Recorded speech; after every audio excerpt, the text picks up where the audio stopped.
कधी कधी वाटतं की आपण उगाचच मोठे झालो, कारण तुटलेले मन आणि अपुरी स्वप्न यापेक्षा तुटलेली खेळणी आणि अपुरा गृहपाठ खरंच खूप चांगला होता.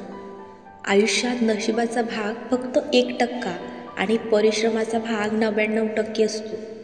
आयुष्यात भावनेपेक्षा कर्तव्य मोठे असते. आयुष्यातल्या कोणत्याही क्षणी क्रोधाचे गुलाम बनू नका.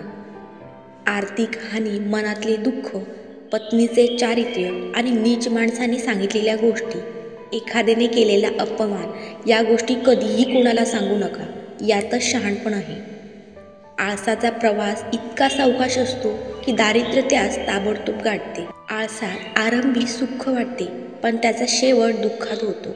आयुष्य कोणासाठी थांबत नाही, फक्त आयुष्यात जगण्याचे कारण बदलतात. जीवन बदलण्यासाठी वेळ ही सगळ्यांनाच मिळते, पण वेळ बदलण्यासाठी 2 वेळा जीवन मिळत नाही.